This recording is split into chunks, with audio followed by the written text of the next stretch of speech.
সেফান বলো মশা মোচা তেলাপোকা টপ টপ টা তেলাপোকা টপ টপ টা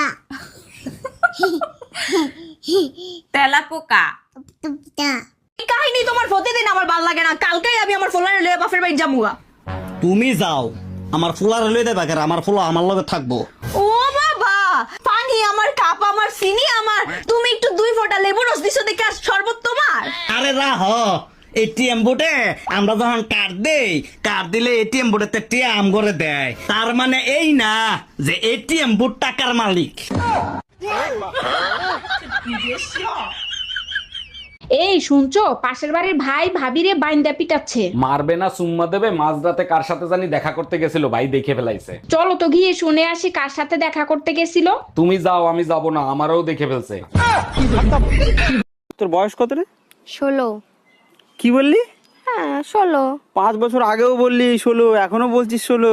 আমি এক কথার মেয়ে, ঠিক আছে? ও তো চল্লিবাজি কথা আমি বলি না। 5 বছর আগেও বলেছি 16, এখনো বলছি আমার বয়স 16, 10 বছর পরে বলবো। এই বেলকনিতে একটা আন্ডারপ্যান্ট পরে আছে, ওটা কার? ওটা তো আমার না। সন্ধ্যার সময় ঝড় হয়েছে না, মনে হয় আশেপাশের বাড়ি থেকে উড়ে আইছে। ঠিকই বলছো, ওটা পাশের বাড়ির সুমন বাইরে হইতে পারে। আরে না, সুমন ভাই লোকালটা পরে না, সুমন ভাই ব্র্যান্ডেরটা পরে আসে। Bye bye, tata, good bye.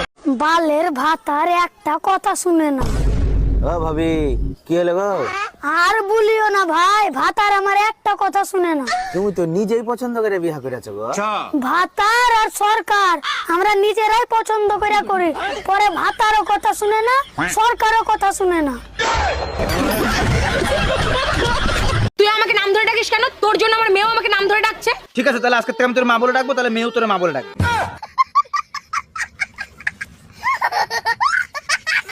চাচি, চাচা কোনে গেছে? বাবা, তোমার চাচা তো বিদেশে গেছে, 1 বছর পরে আইবো। ভাবি আপনি কোনো টেনশন করেন না, যদি কিছুর দরকার পড়ে আমাকে একবার কইবেন, আমি কইতরে নাগাল উড়ে আসমু। গ্লাস জল দাও তো। আরে গ্লাস উপরে ধরো, আরে কলের মুখে ধরো, আরে ওই মুখে না। বৌমা, ভাসুর হয়ে আমি একটা কথা বলছি, কিছু মনে করনি। তোমার যা যতদিন না বাপের বাড়ি থেকে আসছে, ততদিন একটু ঘুম থেকে উঠে তাড়াতাড়ি বাসি কাজগুলো করবে। বৌমা হয়ে তাহলে আমিও একটা কথা বলি। বলো। তোমার ভাইকে বলবে রাতে যেন আমাকে তাড়াতাড়ি ঘুমোতে দেয়। এই কি হয়েছে? তুমি ল্যাংড়ায় হাঁটতেছো কেন? তোমার জন্যই তো আমার এই অবস্থা, এখন আবার নাটক করো। দেখো, বাজে কথা বলবা না। আমি আবার তোমার কি করছি? ভালো আম তো চোখে দেখো না, ল্যাংড়া আম খেয়েই তো আমার এই অবস্থা। এই শোনো, তুমি তো সবকিছু পারো, কুত্তার লেজ সোজা করতে পারো। আমি পারি না এমন কোনো কাজ আছে, তবে তার জন্য তোমাকে একটা কাজ করতে হবে। কি কাজ করতে হবে? এখন কি বাইরে থেকে কুত্তা এনে দিতে হবে? আরে না, কুত্তা আমার সাথেই আছে, তোমাকে শুধু একদিন কথা না বলে থাকতে হবে।